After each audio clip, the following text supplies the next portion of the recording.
죄를 이기는 삶이다 라는 말씀의 제목으로 여러분과 로마서 7장을 나누기를 원하는데요. 이 로마서 7장의 핵심은 뭐냐?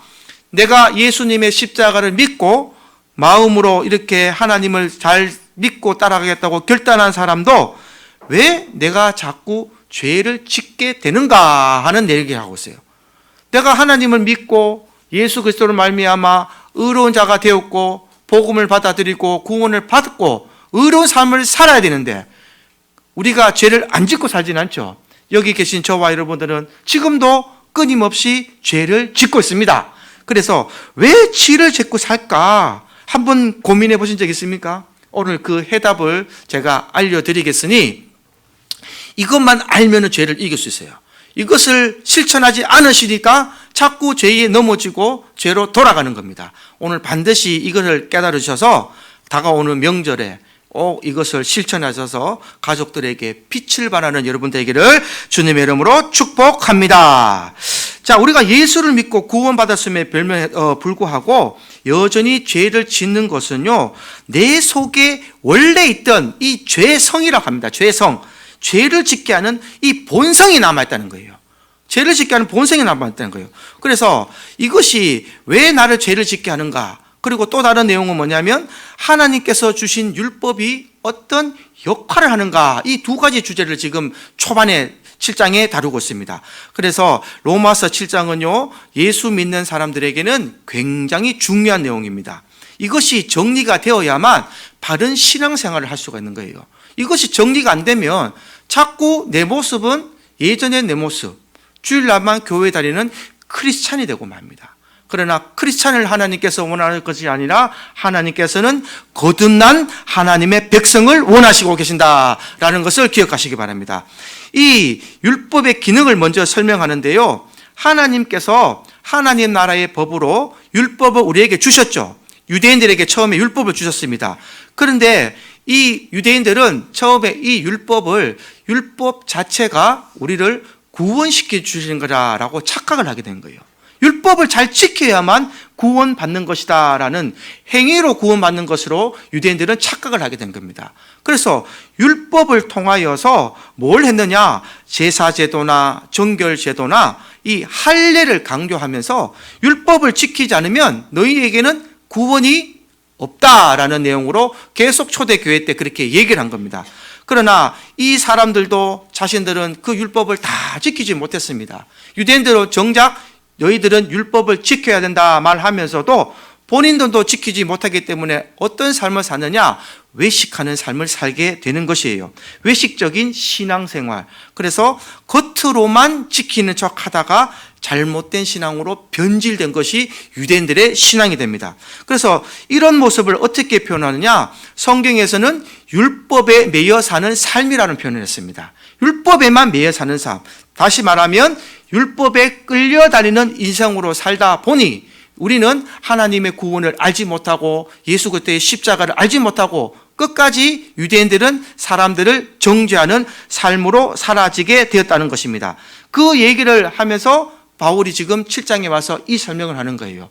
율법의 기능, 율법의 행함으로 받은 것이 아니라 법의 기능에 대해서 먼저 얘기를 시작합니다. 7장 1절 한번 다 같이 읽어보겠습니다. 시작. 형제들아, 내가 법하는 자들에게 말하노니 너희는 그 법이 사람이 살 동안만 그를 주관하는 줄 알지 못하느냐.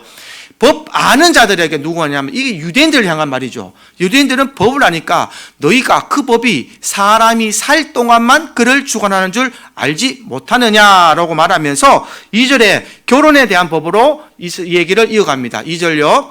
남편 있는 여인이 그 남편 생전에는 법으로 그에게 매인 바 되나 만일 그 남편이 죽으면 남편의 법에서 벗어난다. 자, 결혼하는 법을 가지고 법의 원리를 설명한 거예요. 이 유대인의 법에서 한 번 남녀가 결혼을 하면 그 여인은 남편의 소유가 되는 거예요. 그래서 이 여인은 함부로 남편과 헤어지지도 못하고 남편이 헤어지자 해야 헤어지는 이 유대인의 율법 속에 갇혔던 이 유대인의 법에 대해 원리에서 얘기하는 겁니다. 그래서 결혼이라는 법을 통해서 서로가 부부가 되면 부부는 어떻게 살아야 됩니까? 서로가 서로를 존중히 여기며 살아가는 존재이면서 이 법에 되는 거예요. 그래서 살아있는 동안은 이 법에 순종을 해야 된다. 이 법을 어기면 어떻게 되느냐? 죄인이 됩니다. 3절 한번 읽어보겠습니다. 그러므로 만일 그 남편 생전에 다른 남자에게 가면 음녀라. 그러나 만일 남편이 죽으면 그 법에서 자유롭게 되나니 다른 남자에게 갈지라도 음녀가 되지 아니하느니라. 남편이 살아있을 동안에 그 남편 외에 다른 남편에게 가면 음녀가 되는 거예요. 법을 어기는 사람이 되는데 갈 수 있는 방법이 뭐냐? 그 남편이 죽으면 가도 되는 거예요.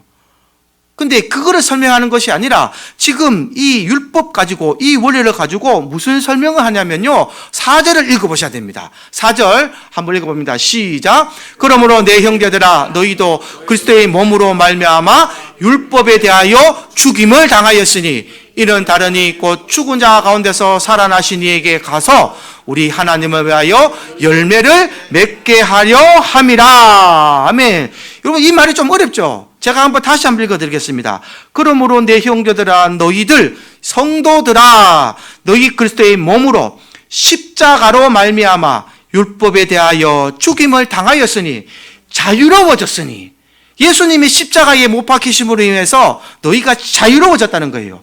자유로워졌으니 그가 이는 다르니 곧 죽은 자 가운데서 살아나시니 예수님께 속하여서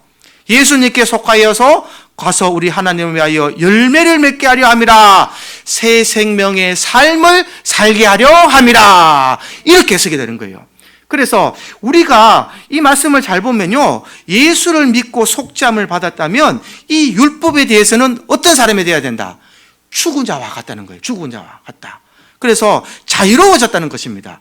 율법이 내가 행하는 행위로 속박되는 것이 아니라 율법에 대해서는 자유로워지는 거예요. 뭐로 인해서? 예수 그리스도의 십자가의 죽으심으로 인해서. 그래서 제가 지난주 말씀드렸던 로마서 6장 11절 말씀 기억나십니까? 이 죄에 대해서 죽은 자요 하나님께 대하여 살아난 자 같이 여기라라고 말했죠. 이 생각의 전환이 돼야 된다고 말했잖아요. 죄에 대해서는 저와 여러분들은 죽은 자가 되고 하나님께 대하여는 살아난 자로 생각하며 살아야 된다 이 말입니다. 이 생각의 변화가 없으면, 내 생각의 변화가 없으면 계속 죄에 대해서 이끌려가는 사람으로 살아가게 된다. 그래서 율법이 뭐냐? 사람을 살리는 법으로 하나님이 주셨는데 그 법이 우리한테 들어와서 자꾸 행위로만 얘기로 되니까 그 죄가 우리를 죽이는 게 됐다는 거예요. 율법이 하나님 우리에게 주셨을 때는 우리에게 바른 생활을 하라고 주신 법인데 이것을 자꾸 행위로만 판단하고 너는 어떻고 너는 어떻고 나는 했고 너는 어떻고 자꾸 이렇게 얘기를 하다 보니 그 율법이 우리를 죽이는 법이 됐다는 거예요. 이해가 되십니까? 여기까지 따라오셔야 됩니다. 그래서 이 율법을 어떻게 여겨야 되냐? 5, 6절 보시겠습니다. 5절부터 보시면 다시 설명을 합니다. 그래서 우리가 육신에 있을 때에는 율법으로 말미암는 죄의 정욕이 우리 지체 중에 역사하여 우리로 사망을 위하여 열매를 맺게 하였더니, 자, 육신에 이 율법으로 있을 때는요, 죄의 정욕이 우리 지체 중에 역사했다는 거예요. 왜냐? 죄 율법으로 보니까 나는 참 잘 믿고 있어. 나는 주일날 교회도 잘 나왔고 가난한 사람들을 택했고 다 잘하고 나는 사람들을 위해서 살았는데 너는 율법을 비춰보니까 상대방이 다 죄인인 거예요. 그래서 죄의 정욕이 우리 속에 자꾸 역사하니까 어떻게 돼요? 내가 남을 판단하고 비판하니까 내 죄의 모습이, 내 삶의 모습이 내가 결국은 사망의 길로 가고 있는 거예요. 남을 비판하고 정죄하고 자꾸 남을 정죄하니까 내가 자꾸 죄를 더 짓는 거예요. 남을 비판하는 죄를 짓고 정죄하는 죄를 짓고, 그래서 내가 생명의 열매를 맺어야 되는데 사망을 위하여 열매가 맺게 되는 이 모습으로 바뀌고 있다는 겁니다. 그래서 6절에 뭐래요? 이제는 얘기해줘. 이제는 이 단어는 뭐냐면요, 우리가 예수를 믿고 난 뒤에는 이 말이에요. 이전에 내 모습은 그랬지만 우리가 예수를 믿고 난 뒤에는, 십자가의 보혈을 믿고 난 뒤에는 어떻게 되냐? 우리가 얽매였던 것에서는 죽었다는 거예요. 주님의 십자가로 말미암아. 그래서 율법에서 벗어났으니 이러므로 우리가 영의 새로운 것으로 섬길 것이요 율법 조문에 묵은 것으로 아니할지니라. 할렐루야. 이제는 우리가 얽매였던 것에 대해서 죽었다는 겁니다. 이제는 율법에 의해서, 왜냐? 하나님의 법을 잘 지키고 이스라엘 백성들이 살았다면 이것도 율법이 우리의 얽매인 것이 되지 않았을 것인데, 이 유대인들이 이 율법을 가지고 비판하고 내 속에 있던 것으로 나는 의인이고 너는 죄인이라는 것으로 자꾸 이렇게 살다 보니까 율법이 나를 억압하고 속하게 됐던 거예요. 얽매였던 거예요, 율법 속에서. 그래서 이 율법 조건에 묵은 것으로 말미암아 우리가 새로운 것을 바라볼 수가 없는 겁니다. 하나님이 유대인들을 구원시킬 때는요, 그들을, 온 사람들을 끝까지 하나님 나라로 인도하시려고 법을 주셨는데, 이 법이 그들을 죽음으로 몰고 사망의 길로 몰고 죄의 길로 만들었다는 것입니다. 그래서 이것을 이기지 못했으니 새로운 한 법을 주셨는데, 그것이 뭐냐? 예수 그리스도의 십자가다 이 말이에요. 예수 그리스도의 십자가로만 해서 우리가 바뀌게 된다. 그래서 이 신앙생활을 하시면서 이 성령의 뜻을 따라가는, 이 신앙생활하는 새 생명의 삶, 새로운 삶을 살아가는 그 법을 신약시대에 우리에게 주셨다라는 것을 지금 바울이 설명을 합니다. 그래서 중요한 것이 뭐냐? 하나님께서 이 율법에 주신 의미를 알고 넘어가야 되는 거예요. 하나님께서 우리에게 율법을 무엇 때문에 주셨을까요? 남을 비판하라고 줬습니까? 남을 정죄하라고 줬습니까? 그렇지 않습니다. 하나님께서 우리에게 율법을 주신 의미는요, 7절에 바울이 다시 설명합니다. 우리 7절 합독해서 읽어보겠습니다. 시작. 그런즉 우리가 무슨 말을 하리요? 율법이 죄냐? 그럴 수 없느니라. 율법으로 말지하지 않고는 내가 죄를 알지 못하였으니 곧 율법을 탐내지 말라 하지 아니하였더라면 내가 탐심을 알지 못하였으리라. 아멘. 율법은 잘못이 아니라는 거예요. 율법이 죄가 아니라는 겁니다. 율법이 없었다면 내가 죄를 알지 못하였다. 그래서 이 얘기를 다시 직역을 하면요, 중요한 것은 율법은 우리가 죄인인 것을 알게 하는 역할을 한다는 거예요. 이것이 율법의 기능입니다. 율법이 너를 비판하고 너를 정죄하는 기능이 아니라 나를 비판하고 나의 죄를 알게 하는 속성을 가졌다 이 말이에요. 이것이 법의 기능이 되는 것입니다. 이것을 기억하셔서, 여러분, 하나님 성경 왜 있습니까? 하나님 말씀 읽는 이유가 뭐예요? 하나님 말씀 속에서 내가 죄인인 걸 깨닫잖아요. 하나님 말씀을 읽고 나니까 내가 죄인이고 예수님 알지 못했던 내 삶이 죄인인 걸 깨닫는 것이 바로 율법이고, 그 율법이 뭐냐? 하나님 말씀입니다. 하나님 말씀을 읽어야 내가 죄인인 걸 깨닫게 되는 거예요.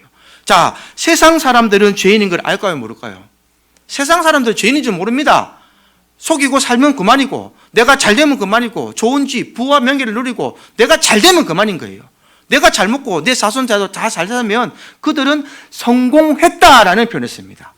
내가 죄인인 줄 몰라요. 그래서 그들은 세상 속에서 많은 부와 많은 권력을 가지고 많은 삶을, 부유한 삶을 살지만 정작 그들에게 물어보면 그들은 행복하지 않습니다. 제가 예를 한번 들어줄까요? 수학 1타 강사라는 우리나라에 큰 수학을 잘했던 사람이 지금 유명합니다. 정재용이라는 사람이 있어요. 여러분들은 잘 모르시겠지만 인터넷이나 학생들에게는 아주 유명한 사람이에요. 그 사람이 누적 인강수가 몇 명이냐면요, 850만 명이나 됩니다. 850만 명이 그 사람 강의를 들은 거예요. 그래서 바꿔 말하면 그 사람 강의를 듣지 않으면, 수학을 듣지 않으면 대학을 못 갈 정도로 엄청난 인기 강사입니다. 그 사람이 한 해에 벌어내는 돈이 얼마인 줄 아십니까? 한 해에 받는 연봉이 100억이 넘어요. 어마어마하죠, 여러분. 100억이라는 돈이면 1년에, 아니 한 달에 10억을 버는 거예요. 인터넷 강의로 인해서. 어마어마한 사람들이 돈을 들으니까 그 돈을 버는 사람이 얼마 전에 그 박사 이름 갑자기 기억 안 나네. 오 박사, 오 박사 기억나시죠? 오은영 박사 기억나시죠? 오은영 박사한테 상담을 하러 갔어요. 근데 그 상담의 내용이 뭐냐? 내가 행복하지가 않다는 거예요. 내가 행복하지 않습니다. 왜 행복하지 않습니까? 라고 물어보니까 처음에 20대 때는 열심히 공부를 했고 30대 초반부터 학원 강사를 해서 지금 40대 중반이 됐는데 15년 동안 정말 열심히 자기는 강사가 되기 위해서 열심히 달려왔다는 거예요. 그래서 스타 강사가 됐고 돈도 남부럽지 않도록 벌었고 자기가 열심히 달려왔는데 지금 와서 보니까 내가 무엇 때문에 이렇게 달려왔는지 모르겠다는 거예요. 지금 우리가 볼 때는 그 사람 부럽잖아요. 부럽지 않습니까, 여러분? 1년에 100억 번다니까요. 그럼 15년 벌었으면 그 사람 재산이 얼마겠어요, 여러분? 상상도 못하죠. 예. 그 사람은요, 여름 되면 보트 타고, 요트 타고, 낚시하러 다니고 이런 사람이에요. 엄청나게 부를 누리고 사는 사람이라니까요. 근데 그 부러운 사람이 자기는 행복하지 않다고 얘기합니다. 왜 행복하지 않는가? 제가 설교 말씀을 준비하면서 가만히 생각해 보니까, 네가 행복하지 않는 이유를 알겠다. 당신이 행복하지 않는 이유를 알겠습니다. 왜냐?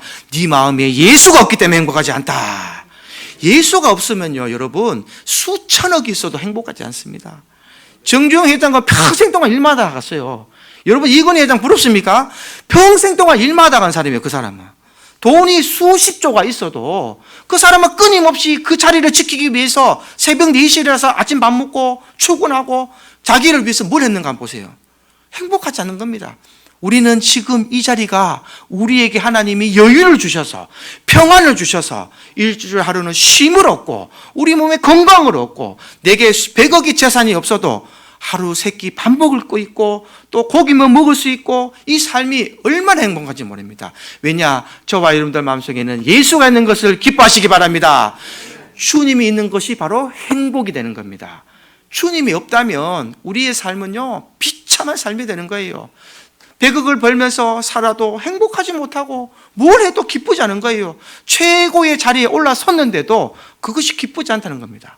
막상 선 사람들은요, 그 자리가 행복하지 않다고 얘기합니다. 수많은 연예인들 나중에 간증하는 거 한번 들어보십시오. 예수 믿는 자들과 믿지 않는 자들의 간증은요, 수상소감부터 다릅니다. 예수 믿는 자들은 수상소감할 때 뭐라고 얘기합니까? 이 상을 주신 하나님께 모든 영광을 돌립니다라고 얘기하고 기뻐 말하지만 그보다 더 위에 있던 최고층의 신동엽을 이런 사람들은요, 늘 대화하고 인터뷰하는 걸 들어보면 나는 늘 끊임없이 달려간다는 얘기를 해요. 그리고 지치고 힘들다는 얘기를 합니다. 기쁨과 소망이 없어요, 이 사람들은. 그냥 로봇처럼 살아왔던 방식처럼 늘 살아가는 삶이 되지만 저와 여러분들은 그 삶에서 벗어나서 죄를 이기는 삶을 살면서 내 마음속에 뭐가 있어야 된다? 예수가 있어야 되는 거예요. 예수가 있게 되면 이 세상의 작은 삶도 기쁨으로 바뀌고 소망으로 바뀔 줄 믿습니다. 그래서 이 율법이라는 중요한 포인트는 뭐냐? 우리가 죄인이라는 것을 가르쳐 줍니다. 그래서 내 속의 죄성과 죄를 짓게 하는 성질이 이 율법을 이용해서 나를 자꾸 죄로 몰고 갔다라는 것을 계속 설명합니다. 그래서 10장 11절에 이 말씀이 나타나죠. 11절, 10절 한번 읽어보겠습니다. 생명에 이르게 할 계명이 내게 대하여 도리어 사망에 이르게 하는 것이 되었도다. 하나님의 계명, 율법이 내게 대하여 도리어 사망에 이르게 하는 것이 되었다 이 말이에요. 그래서 11절에 다시 이렇게 설명하죠. 죄가 기회를 타서 계명으로 말미암아 나를 속이고 그것으로 나를 죽였는지라. 여러분 참 재밌죠? 죄가 기회를 탔답니다. 기회를 탔다는 표현이 뭔지 압니까? 내 속에 있는 죄의 죄성이 내 욕심과 연합이 됐다는 말이에요. 자, 우리는 항상 죄성은 있습니다. 그러나 내 속에 있는 이 죄성을 가만히 내가 이길 수 있는데 내가 한 가지 더 합하여지는 게 뭐냐? 내 욕심이 있다는 거예요. 내 욕심. 내 욕심이 합하여지면 이기지 못하게 돼요. 불이 붙듯이 확 번지는 거예요. 죄가 확 번지는 게 돼요. 그러면 내가 죄를 짓는 사람이 된다는 겁니다. 이것은 성령과는 반대되는 개념이죠. 성령이 내 안에 있으면 죄성이 올라올 때 어떻게 됩니까? 이거를 누르게 되는 거예요. 이해가 되십니까? 죄성이 올라올 때 성령이 내 안에 있으면 이거를 누르게 되는데 내 속에 이 죄를 짓게 하는 속성이 올라올 때 내 욕심이 합하여진다면 어떻게 될까요? 다이너마이트가 폭발하듯이 확 폭발해가지고 죄를 짓게 된다는 거예요. 이것을 지금 설명하는 겁니다. 그래서 죄성은 누구나 있지만 죄성이 내 욕심과 합하여지면 나는 어떻게 된다? 죄인으로 바뀌게 되는 거예요. 죄를 짓는 사람으로 바뀌게 되는 겁니다. 그래서 율법이 문제가 아니라 내 속에 있는 이 죄성이 문제가 된다라는 것을 알게 되는 것입니다. 그래서 14절에 그렇게 얘기하죠. 14절에 보면 그래서 우리가 율법은 신령한 줄 알거니와 나는 육신에 속하여 죄 아래에 팔렸도다 얘기하는 겁니다. 그래서 죄의 속성, 이 죄의 능력을 알게 된 거예요. 자, 바울이 죄의 속성과 죄의 능력을 알게 됐으니 이제는 어떻게 됩니까? 이 죄가 속성과 죄를 이기는 법 알아야 되잖아요. 이기는 거를 알게 된 거예요. 바울이. 어떻게? 이제 그 뒤로 쭉 나오는 것이 오늘 말씀입니다. 율법이 뭔지라나 내 속에 있는 죄성이 문제가 되면 15절부터 한번 읽어보겠습니다. 내가 행하는 것을 내가 알지 못하노니 곧 내가 원하지 행하진 것을 도리어 미워하는 것을 행하는 거다.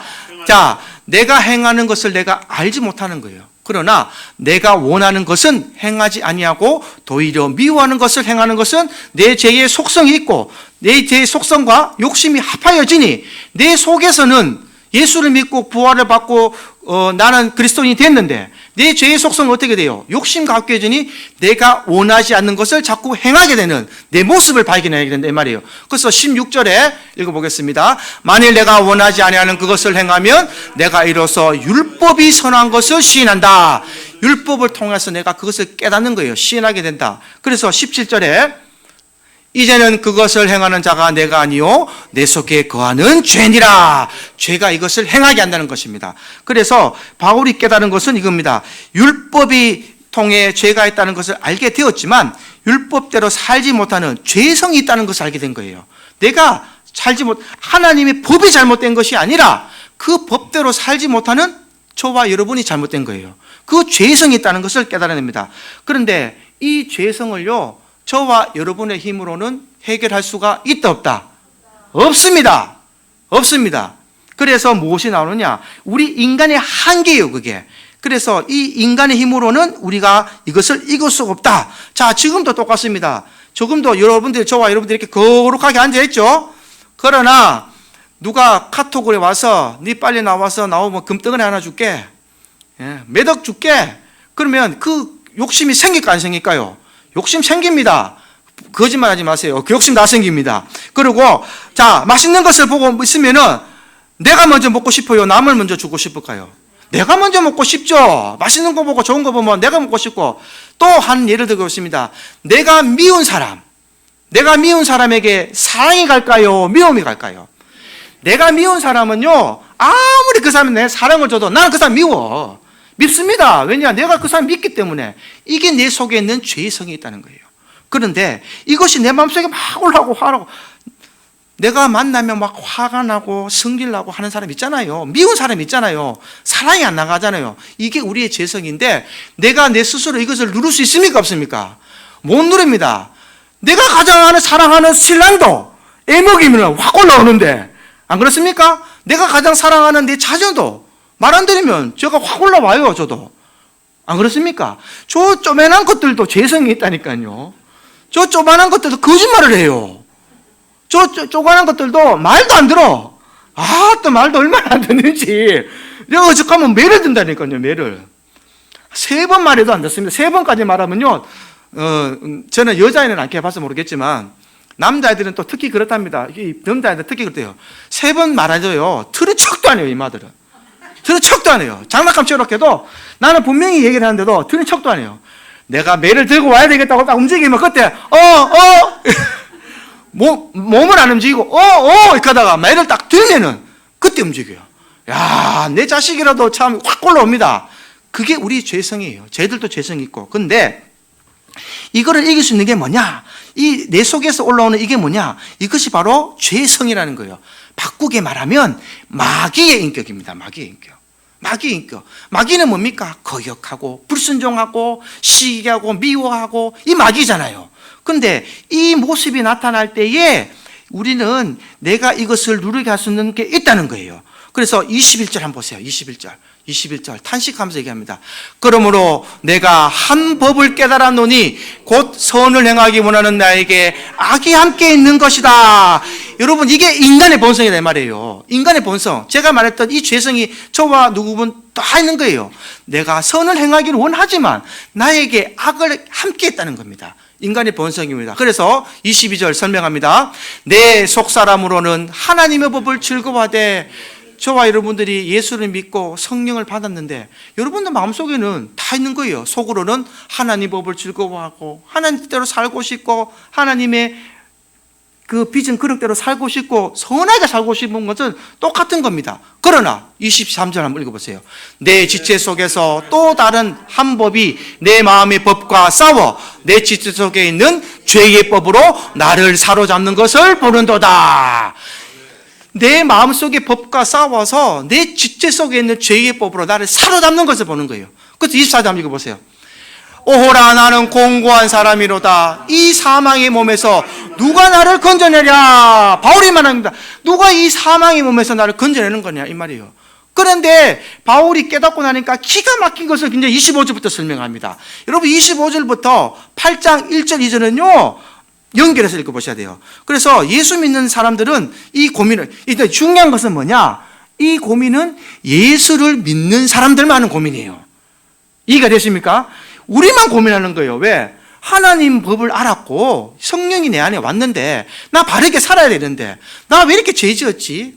여러분 이런 적 있잖아요. 내 신랑하고 막 어릴 때 막 싸우고 내 남편하고 싸우고 난 뒤에도 돌아서면 후회한 적 있죠?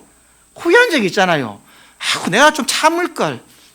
그래도 또 한편으로 생각하면, 예? 자, 여러분 한번 생각해 보세요. 남편이 주말에 와서 막 게으르고 막 누워있으면 요즘 다 싫어한다 그러잖아요. 누가 소파 먹고 누워있고 막 아무것도 안 하고 손톱 갖다가 안 하면 얼마나 믿고 꼴보기 싫습니까? 그것만큼 꼴보기 싫은 게 없잖아요.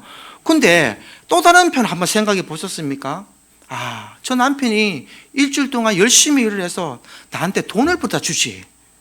그 돈으로 내가 생활하지. 얼마나 밖에서 힘들었을까? 집에서라도 좀 쉬어야 되지 않을까?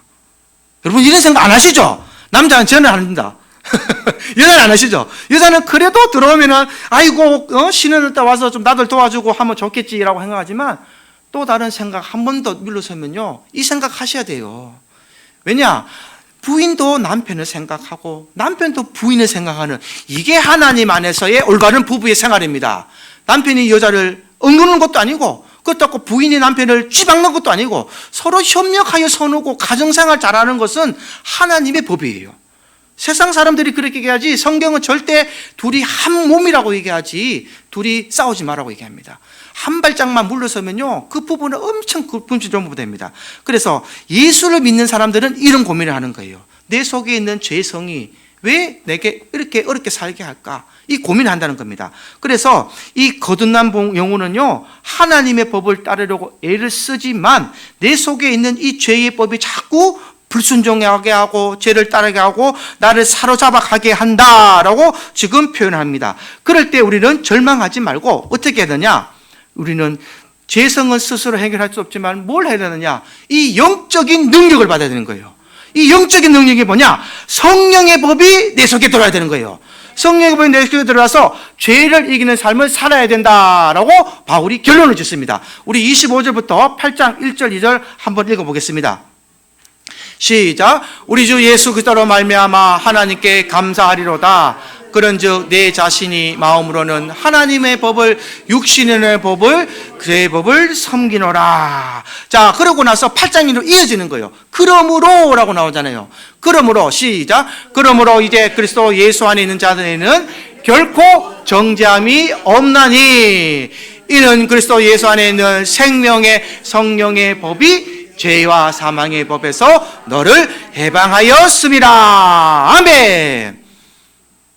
저와 여러분들이 명절 때도 가게 되면 또 친척이라도 좋은 사람, 안 좋은 사람 갈리죠.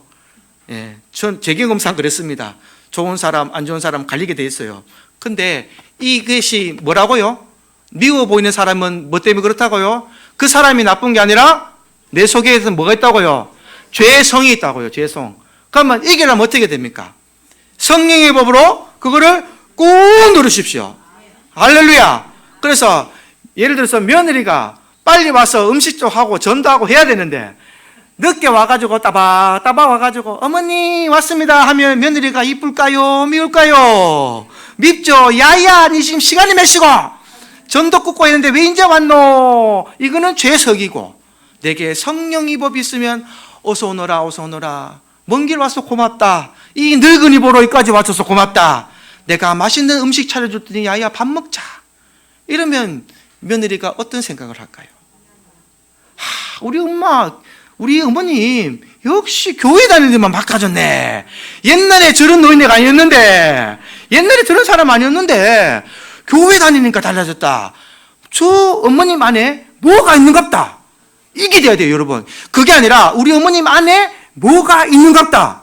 그것이 뭐냐? 성령이 있는갑다. 예수가 있는갑다. 할렐루야. 이것이 여러분들의 모습을 통해서, 여러분들의 삶을 통해서 나타나야 된다라고 얘기합니다. 그것이 바로 우리는 죄를 이기는 삶이다. 죄를 이기는 존재가 되었다라고 표현하는 거예요. 그것이 바로 내 능력이 아닌 누구의 능력이요? 하나님의 방법이고 하나님의 능력이다 이 말입니다. 그래서 성령의 은혜, 성령의 도우심을 구하고 성령의 충만함을 받으라라고 성경이 자꾸 얘기하는 겁니다. 이 성령의 은혜가 바로 하나님의 말씀을 의미합니다. 말씀을 통하여서, 기도를 통하여서, 찬송을 통하여서 내가 거룩한 삶을 계속 이어가면, 여러분, 기도는 하면 할수록 새롭고, 찬송도 하면 할수록 힘이 되고, 말씀도 읽으면 읽을수록 깨달음을 얻잖아요. 할렐루야. 이게 바로 성령의 충만함이다 이런 겁니다. 우리 기독교가 왜 잘못 가고 있느냐? 성령의 은사에 대해서 잘못 알고 있던 거예요. 뭐 꼭 병 고치는 은사가 되고 이런 문 앞에 보이는 그것이 성령의 은사라고 잘못되고 변질되고 자꾸 그것만 쫓아가다 보니까 그게 내 신앙이 기도원 신앙이 돼버리는 거예요. 그래서 어떻게 돼요? 내가 뭔가 얻으려면은 내가 하면 되는데 내가 누구를 끄집고 어디 가요? 기도원에 가는 거예요. 야, 저 목사 그 기도원 원자 신령하더라. 저 가서 기도받으면 다 낫는다. 그 기도원 가면은 내가 뭐 치유받고 병 치유받는다고 막 끄고 가잖아요. 기도원 원장이 무슨 능력이 있습니까, 여러분? 저와 여러분들도 예수 이름으로 무슨 병을 고칠 수 있고 예수님이 이름이 능력인 줄 기억하시기 바랍니다.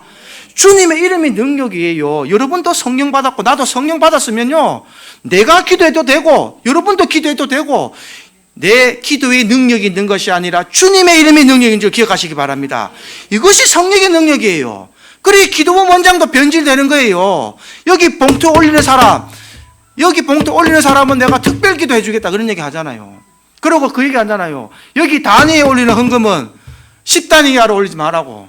난 그 얘기 직접 들었어요. 그러면은 그냥 적어 보낼 때는 10,000원 이만씩 넣더라도 특별 기도 원하는 사람은 10만 원 이상 봉투 놔야 기도해 주다 이 말이에요. 그렇게 사람들이 그렇게 하니까 또 그렇게 변질되는 겁니다. 기도 원장도. 그래서 사람의 생각을 바꾸고 마음을 바꾸는 능력은 하나님 성령밖에 없습니다. 하나님 성령의 능력밖에 없는 거예요. 예수님께서 요한복음 14장 26절 27절에 이렇게 얘기하셨습니다. 한번 다 같이 읽어보겠습니다. 시작. 보이사 곧 아버지께서 내 이름으로 보내실 성령, 그가 너희에게 모든 것을 가르치고 내가 너희에게 말한 모든 것을 생각나게 하리라. 평안을 너희에게 끼치노니 곧 나의 평안을 너희에게 주노라. 내가 너희에게 주는 것은 세상이 주는 것과 같이 아니하니라. 너희는 마음에 근심하지도 말고 두려워하지도 말라. 할렐루야. 예수님이 뭐 준다 그랬습니까? 성령 준다 그랬잖아요. 재물 준다 그러지 않았고 성령 준다. 그가 모든 것을 너에게 가르치고 내가 너에게 말한 모든 것을 생각나게 하리라. 이 말씀을 구약시대에 하나님께서 에스겔 선지자를 통해서 예언을 하셨습니다. 우리 에스겔서 읽어보겠습니다. 시작. 또 새 영을 너희 속에 두고 새 마음을 너에게 주되 너희 육신에서 굳은 마음을 제거하고 부드러운 마음을 줄 것이며. 자, 새 영을 우리 속에 두니까 내 속에 있는 죄악성, 죄성을 제거하고 부드러운 마음을 준다 그러잖아요. 부드러운 마음. 악하고 추하고 더러운 생각은 굳은 마음이고 사랑하는 마음, 위로하는 마음, 권면하는 마음은 부드러운 마음이다 이 말이에요. 그 마음을 주겠다. 27절요. 또 내 영을 너희 속에 두고 너희로 내 규례를 행하게 하리니 너희가 내 규례를 지켜 행할지라. 아멘. 성령이 이끄시는 삶을 살게 하겠다는 거예요. 그래서 내 속에 있는 죄성도 이기고 내 속에 있던 하나님의 율법과 합하여져서 내 모습이 성령이 변화가 되고 충만함을 받으면 그 모습은요, 세상 어떤 사람보다 귀하고 아름다운 얼굴이 되는 것입니다. 여러분, 은혜 받았을 때에 여러분들 얼굴 혹시 보신 적 있나요? 은혜 받았던 얼굴을 제가 이렇게 보면요, 얼굴이 해같이 빛납니다. 얼마나 이쁜지 몰라요. 아무리 여러분들이 메이크업하고 이렇게 해도 여러분들 얼굴에 분이 있고 화가하고 기분이 나쁘면요, 그 얼굴은 아주 보기 싫어요. 그러나 노 메이크업이라도 하나님의 성령을 받고 기쁘고 하는 사람은요, 얼굴에 기쁨이 확 넘칩니다. 그때에 그 사람들은 뭘 하라 그래도 충성을 해요. 교회에 와서 처음으로 예수 믿고 변화받고 열심히 일하는 사람이 누군지 아십니까? 새신자예요, 여러분. 새신자. 새신자들은요, 교회 처음 와서 예수 만나고 성령 받으면요, 얼마나 열심히 일하는지 몰라요. 기억나시죠? 예, 교회에서 처음 성령 받고 오면요, 막, 뭘 해도, 목사님 말해도 뭐 꿀같이 달고, 목사님 설교를 뭐 이런데 저런데 말도 안 하고, 뭐든지 아멘, 아멘 하면서 교회 청소도 뭐든 열심히 해요. 그게 성령 받은 자의 모습입니다. 성령 충만한 자의 모습입니다. 오늘 이 말씀을 잘 기억하셔서 성령은요, 우리의 연약함을 도우시고 우리를 도우시고 생각에서부터 우리를 깨닫게 하시고 마음에서부터 이런 죄를 이기게 하심으로 성령이 우리를 만들어 가신다라는 것을 기억하셔서 성령의 충만함을 받는 여러분들 되기를 주님의 이름으로 축복합니다. 그래서 에베소서 5장 17절 18절 말씀해 보면 이렇게 얘기하죠. 에베소서 5장 17절 시작. 그러므로 어리석은 자가 되지 말고 오직 주의 뜻이 무엇인가 이해하라. 어리석은 자는 어떤 사람인가? 성령을 구하지 않는 사람, 성령의 충만함을 받지 않는 사람, 그리고 주의 뜻은 성령의 충만함을 받는 사람입니다. 그게 18절에 나옵니다. 18절 읽어보신다. 시작. 술 취하지 말라. 이는 방탕한 것이니 오직 성령으로 충만함을 받으라. 할렐루야. 성령은요, 이 충만함을 받는다는 이 단어의 뜻은 한 번 받고 치우는 것이 아니라 문맥상 봤을 때는요, 문법적으로 봤을 때는 계속해서 받으라는 의미입니다. 성령의 충만함은요, 한 번의 것이 아니에요. 계속해서 받아야 되는 거예요. 언제까지? 주님 오시는 그날까지. 할렐루야. 주님 오시는 그날까지 성령의 충만함을 받으시는 말은 그때까지 말씀 읽고 기도하고 찬양하면서 하나님 복음 전하는 삶을 살아라는 겁니다. 이것이 하나님께서 저와 여러분에게 주신 마지막 사명이 되는 거예요. 지금 이 세계를 다시 한번 더 곱씹어 보십시오. 저는 가끔 집에 누워 있으면 겁이 날 때가 있어요. 지금 또 미국이 이란과 막 전쟁하죠. 갑자기 왜 이렇게 전쟁이 많아졌어요? 그런 생각 해보신 적 있나요, 여러분? 우크라이나와 소련이 전쟁함으로써 또 좀 잠잠하다 싶었지만 또 팔레스타인 전쟁에서 이스라엘과 팔레스타인 전쟁이 일어났고 또 지금 이란과 미국 또 전쟁 시작했거든요. 야, 진짜 말씀대로 임박했구나. 말씀대로 임박했구라는 생각이 내가 어저께 팍 치솟기 시작했습니다. 마태복음에 예수님께서 말세의 징조를 가르쳐 주셨잖아요. 나라가 나라를 대적하여 일어나고 지진과 천재지변이 많이 일어날 때에 너희는 깨어 있으라. 내가 그때에 내려간다 그랬거든요. 그 시와 그때는 내가 2025년 1월 24일 12시 내려갈게, 그거는 알 수 없지만 이 시대적 상황을 보면요, 우리는 꼭 깨어 있어야 됩니다. 지금은 깨어 있어야 될 때입니다, 여러분. 성령의 충만함을 받고 깨어 있어서 주님 언제 구름 타고 오실지 몰라요. 그러나 계시록에 보면 주님 구름 타고 오실 때에 울며 탄식하는 자들이 있다고 했습니다. 왜 탄식하겠습니까? 진짜니까요. 진짜니까. 예수가 있다고 그러는 걸 다 거짓말로 믿는데 우리 기쁨의 성도들이 울며 탄식하겠습니까? 저 세상 사람들이 울며 탄식하겠습니까? 우리는 기쁘죠. 예수님 오시는데. 그렇지 않습니까? 우리를 구원할 구세주가 구름 타고 오시는데 아멘 하여 주 예수 어서 오시옵소서 얼마나 기쁘겠습니까? 그러나 슬퍼 우려하며 저 세상들은요, 그때 느끼는 거예요. 야, 주님 진짜 오는구나. 예수라는 사람이 진짜 있었구나. 그러나 그때는 늦습니다. 그때는 늦습니다. 그래서 오늘 말씀 성령의 충만함을 받고 이 말세 시대 때에 살아가는 저와 여러분들은 지금 죄성을 무조건 내리십시오. 그리고 못 이기겠으면 기도로 간구하십시오. 찬양하십시오. 성질날 때 그 사람하고 대하지 말고 잠시 뒤돌아서서 찬양하세요. 찬송 부르세요. 진짜입니다. 근데 그 잠시 몇 초 동안 내 찬양이 내 입에 나오면요, 그 화가 났던 마음이 싹 사라지는 거예요.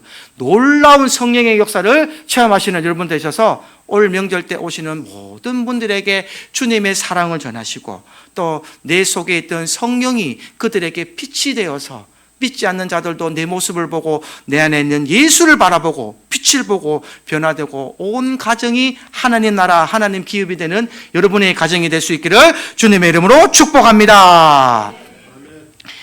예, 찬송가 191장 찬송 드리겠습니다.